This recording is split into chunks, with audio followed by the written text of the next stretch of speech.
Bonjour, Joanne Bilodeau de la boutique Peintre de l'Illusion. Aujourd'hui, je vais vous expliquer comment appliquer la cire claire d'Annie Sloan sur un tiroir que j'ai peint avec la couleur Old White.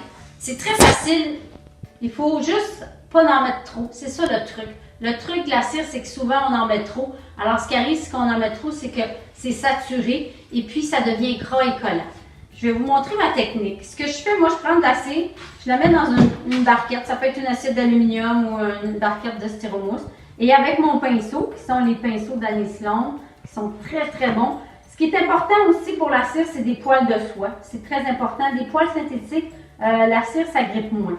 Alors, ce que je fais, je vais comme ça. Parce que si je vais, moi, je trouve que quand je vais directement, souvent, on est pris avec trop de cire.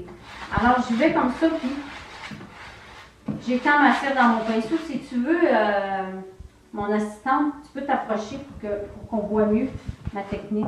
Alors, pour que mon pinceau soit imbibé de cire, mais sans trop en avoir. Alors, comme ça. Voyez-vous, j'ai de la cire égale. C'est ça qui est très important. Et là, je vais commencer à cirer. J'y vais doucement. Je n'ai pas besoin de faire une grande pression avec mon pinceau. Alors, l'idée, c'est de promener la cire. Ce que vous voyez, je ne sais pas si on le voit bien à la caméra, oui, on le voit bien, ça fonce un peu la couleur. En fait, ce que ça fait, c'est que ça mouille la peinture. Et l'idée, c'est de vraiment promener le pinceau pour être sûr qu'on a mis de la cire partout, partout, partout. C'est ça qui est important. Alors, on y va comme ça. Moi, je vais comme ça en premier dans le sens que j'ai peint. Je peux aller comme ça aussi. Je peux même aller en rond après. L'important, là, c'est qu'on étende la cire, on promène notre pinceau. C'est ça qui est important. Pour être sûr qu'on a mis partout. Faut pas trop voir. Tu vois, là, j'en ai peut-être un petit peu trop. Alors, faut pas. Si on voit plein de morceaux de cire quand on étend, c'est qu'on met trop de cire. Alors, il ne faut pas voir trop. Il faut juste en mettre ce qu'il faut. Ça, environ à peu près un pied carré, on met environ une cuillère à thé de cire claire. Voilà. Ce qui est important après, c'est de prendre le chiffon. Un chiffon comme ça. On fait environ un pied carré, on essuie au fur et à mesure. Moi, je prends les Shop Towels, là, c'est très connu. Et l'idée, c'est on y va seulement sur un côté, de haut en bas ou de bas en haut, parce que au début, là, regardez, on ne peut pas, c'est collant, on ne peut pas aller-retour. Puis faites-les pas parce que vous pouvez vous blesser à l'épaule. Alors, je vois de haut en bas ou de bas en haut. L'important, c'est d'aller dans un sens. Vous allez sentir assez vite, 15-20 secondes, ça va glisser comme une patinoire. Alors, c'est vraiment d'essuyer. J'insiste sur le mot essuyer. On enlève l'excédent de cire. On ne frotte pas. On n'a pas besoin de peser fort. C'est pas fait pour travailler fort. C'est fait pour que ce soit agréable.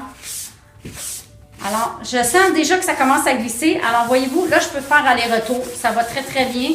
L'idée, c'est de toucher, souvent. Il ne faut pas que ça soit gras ou collant. Alors, il faut essuyer jusqu'à temps que ça glisse comme une patinoire. Quand ça glisse comme une patinoire, là, ben, ça veut dire qu'on a bien fait notre travail. Moi, je laisse sécher 5-6 heures. Et après, je vais remettre une autre couche de cire. La deuxième couche de cire, souvent, ça en prend moins que la première. Alors, c'est la même technique. J'éteins avec le pinceau. Je promène mon pinceau. J'essuie toujours la même chose pour la deuxième couche. C'est pareil. Il faut que ça glisse comme une patinoire. Il faut que ça soit sec au toucher. Ça va être froid. C'est pas grave parce que la cire, elle sèche 12 à 24 heures plus tard. Mais il ne faut pas que ça soit gras ou collant. Il ne faut pas que nos empreintes digitales paraissent. Ça veut dire qu'on a trop mis de cire si c'est le cas. Alors, c'est simple comme ça. Entre les deux couches de cire, si vous voulez faire un effet usé, moi, j'utilise le petit papier sablé. Donc, j'ai mis ma couche de cire. J'ai essuyé. Et là, je vais sabler pour faire mon usure. Ça, c'est optionnel, on n'est pas obligé parce que le meuble que je suis en train de faire, je veux faire un effet usé. Alors, je vais user avec les papiers sablés, les nouveaux papiers sablés d'Annie Sloan, flexibles, lavables, réutilisables. Et puis là, ce qui va arriver, c'est que quand je vais mettre la deuxième couche de cire, ben là, je vais réhydrater où ce que j'ai enlevé un peu de cire. Alors, c'est simple comme ça. Alors, n'hésitez pas à communiquer avec moi à la boutique Peintre de l'Illusion. Pour toute question ou pour vous procurer les produits de la gamme d'Annie Sloan, visitez notre site web à peintredelillusion.com ou venez nous voir en boutique. Nous sommes situés au 2489 Fleury-S à Antique, Montréal. Merci, bonne journée.